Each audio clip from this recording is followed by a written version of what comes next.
I'm proud of what we do here, but we can't have much enemy. But I've lost 36 civilians in the last 4 months.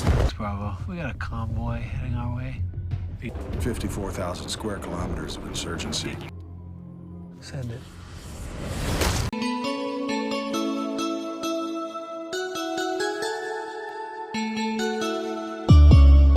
Di video hari ini, kita akan melihat film aksi perang berjudul Hyena Road yang dirilis tahun 2015. Tanpa banyak spoiler di awal, santuy dan nikmati sambil minum kopi. Film ini dimulai di Provinsi Kandahar di Afghanistan Selatan, di mana jalan kasar di daerah tersebut sekelompok tentara Kanada dari bagian penembak jitu, dipimpin oleh Warrant Officer Ryan Sanders, mengawasi sebuah jalan. Saat tentara mengawasi setiap gerakan pria Taliban itu, mereka mencurigai dia membawa bom yang dilapisi selongsong peluru 122 mm yang dia tanam di pinggir jalan. Atas isyarat Ryan, Travis menembak dada Taliban yang menyebabkan kematiannya. Ryan mengkomunikasikan situasinya kepada Kapten Jennifer Bowman, kekasih rahasianya, yang kemudian mengirimkan konvoi kendaraan militer ke lokasi. Saat Ryan dan Travis turun dari punggung ngarai, Ryan melihat sesuatu yang aneh di jalan yang dituju konvoi. Ryan memerintahkan konvoi untuk berhenti di lintasan dan memerintahkan Hickey untuk menembak tambalan aneh di jalan. Cupang menembakkan 2 tembakan kedua tambalan dan tidak ada yang terjadi kecuali pada tambalan ketiga jalan meledak. Kelompok Ryan sekarang berada di bawah tembakan serangan penyergapan dari Taliban dan kalah jumlah. Dalam upaya mencari perlindungan, rombongan Ryan berjalan kaki untuk mengungsi ke desa Pashtun terdekat bernama Haji Baba. Kelompok Ryan menghadapi pertemuan dekat dengan Taliban sejak pintu masuk ke desa diblokir. Ryan menyampaikan kepada Jennifer situasinya sehingga dia mengirimkan bantuan udara cepat dan juga meyakinkan mereka bantuan konvoi dalam perjalanan mereka. Saat itu seorang Taliban menembakkan RPG ke arah mereka tetapi malah membuat lubang di dinding desa. Kelompok Ryan masuk ke dalam lubang memasuki desa. Mereka memasuki sebuah kompleks di dalam desa di mana mereka bertemu dengan seorang tetua suku yang aneh dengan 2 warna mata yang berbeda. Tetua mengundang mereka ke dalam rumahnya dan mereka bersiap mengantisipasi serangan Taliban. Taliban membuat lubang di rumah dan tetua dengan tenang pergi untuk mengirim Taliban pergi dan memberitahu kelompok Ryan untuk mundur dengan aman. Kembali ke pangkalan di lapangan udara Kandahar, Jenderal Rilman bertemu dengan BDK dan putranya, Gang Afghanistan Kanada, untuk membahas pembangunan Jalan Hyena. Jenderal Rilman meminta kehadiran BDK dan putranya pada upacara peresmian jalan yang mereka setujui. Belakangan hari itu, petugas cabang intelijen Pete Mitchell memperkenalkan dirinya kepada Ryan dan berbicara dengannya tentang pertemuan Ryan dengan sesepuh yang aneh. Pete ingin mengidentifikasi yang lebih tua dan meminta Ryan untuk bersamanya yang dia setujui. Keesokan harinya, Ryan datang bersama Pete ke desa Haji Baba untuk menanyakan tetua aneh yang menyelamatkan kelompok Ryan dari Taliban. Di desa tersebut mereka bertemu dengan seorang sesepuh biasa yang bersikeras bahwa dia adalah satu-satunya sesepuh di desa itu. Pete mendorong untuk mengidentifikasi penatua dengan 2 warna mata yang berbeda dan penatua biasa mengatakan bahwa itu adalah hantu, di mana banyak yang tinggal di kota Kandahar. Pete bertemu dengan temannya dari Afghanistan dan aset lokal bernama Haji si Pembersih, yang menegaskan bahwa tetua aneh tinggal di kota Kandahar dan pamannya telah mengatur agar mereka bertemu. Haji juga memberitahu Pete tentang kabar yang beredar tentang serangan yang masuk di kota Kandahar tetapi belum dikonfirmasi. Keesokan harinya, rombongan Pete bersama Ryan dan Walid, sang penerjemah, memasuki kota Kandahar untuk bertemu dengan tetua aneh itu. Pete menawarinya hadiah sebagai penghargaan karena telah menyelamatkan kelompok Ryan. Tetapi dia tidak menerima hadiah itu melainkan bertanya untuk apa itu. Pete mengajukan pertanyaan kepadanya tentang mantan militan legendaris dalam perang Soviet Afghanistan yang sepertinya tidak pernah mati bagaimanapun caranya. Setelah beberapa pertanyaan, Pete sampai pada kesimpulan bahwa sesepuh aneh itu memang hantu. Tiba-tiba, kunjungan mereka di kota Kandahar berubah menjadi kekerasan. Pete bersama Ryan dan Walid dikecam oleh Taliban dan berusaha melarikan diri dari tempat kejadian. Situasi kekerasan tampaknya hampir menjadi bagian umum dari kehidupan sehari-hari warga sipil ketika seorang anak terlihat bermain dengan polos, sementara kelompok Ryan tanpa henti dihujani peluru. Untungnya, Haji datang untuk menyelamatkan mereka, menjemput mereka dengan truk yang mengirim mereka kembali ke markas mereka. Kembali ke markas, Pete memberitahu Ryan bahwa mereka bukan target Taliban, melainkan markas polisi dan mereka baru saja ditangkap. Di dalamnya, belakangan hari itu, Pete tidak dapat menyingkirkan pemikiran bermasalah bahwa hantu telah kembali dan ingin tahu alasannya. Pete terus bekerja menyamar dengan Haji untuk mencari tahu di tanah siapa hantu itu tinggal dan terkejut menemukan BDK-nya. Setelah penyelidikan lebih lanjut, Haji dan Pete mengonfirmasi bahwa putra hantu, Abdul, berutang $5.000 kepada BDK. Abdul adalah seorang petani di tanah BDK tetapi tidak dapat bertani lagi setelah serangan udara koalisi menghancurkan tanaman. Meninggalkannya tanpa persepuluhan untuk diberikan kepada BDK untuk perlindungan. Setelah mengetahui alasan Ghost kembali untuk melindungi kehormatan keluarga, Pete ingin kompleks itu dipantau. Terlepas dari sejarah buruk BDK dan Ghost, Pete ingin menjadikan Ghost sebagai gang potensial karena menurutnya dia akan menjadi aset yang kuat untuk membangun Jalan Hyena. Malamnya, Rian mengirim tim penembak jitu untuk mengawasi kota Kandahar untuk memantau area tersebut dengan cermat.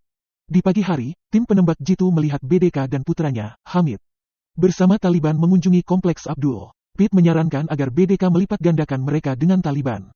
BDK kemudian memerintahkan penculikan Putri Abdul dan tim penembak jitu menjadi saksi di tempat kejadian karena mereka berulang kali diperintahkan oleh Pete untuk menahan tembakan karena Taliban hanya bermusuhan tetapi tanpa senjata. Rian keluar dari ruangan dan Jennifer mengikutinya keluar.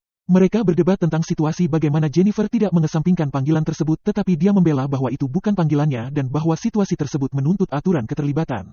Pete kemudian muncul. Rian mengungkapkan bahwa tidak melakukan apa-apa tentang situasi di mana anak-anak terlibat adalah kejahatan. Tetapi Pete dengan tegas menegaskan bahwa mereka tidak melakukan intervensi karena tidak ada ancaman yang akan terjadi sesuai aturan keterlibatan.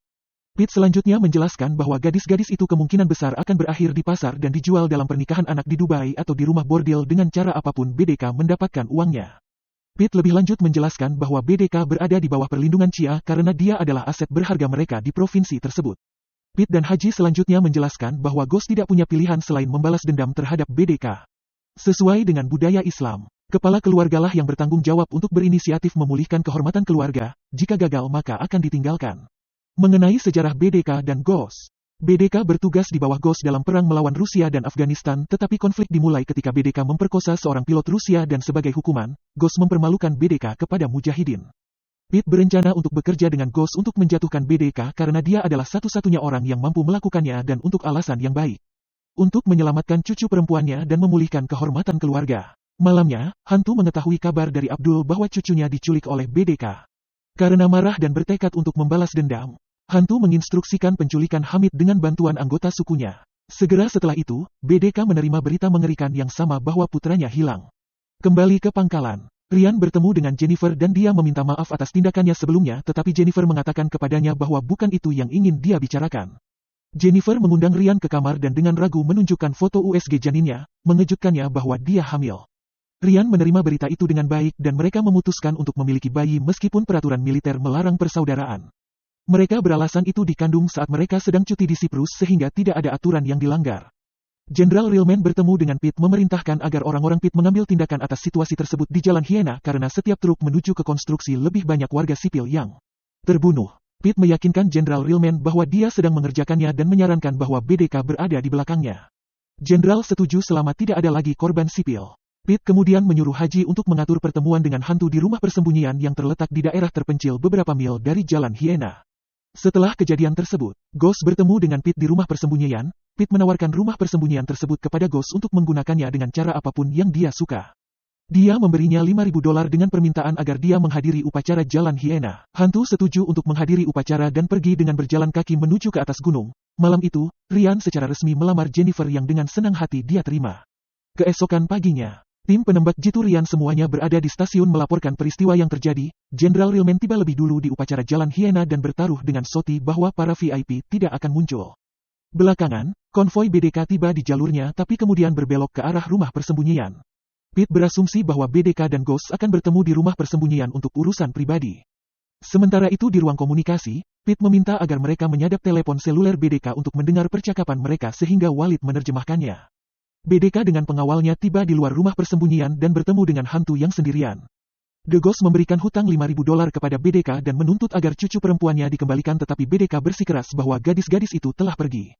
BDK memberitahu Ghost bahwa putranya hilang dan ingin putranya kembali, mencurigai bahwa Ghost ada hubungannya dengan itu. Sesuai permintaan BDK, Ghost mengeluarkan kepala Hamid dari karung yang membuat BDK marah dan menodongkan pistol ke arahnya.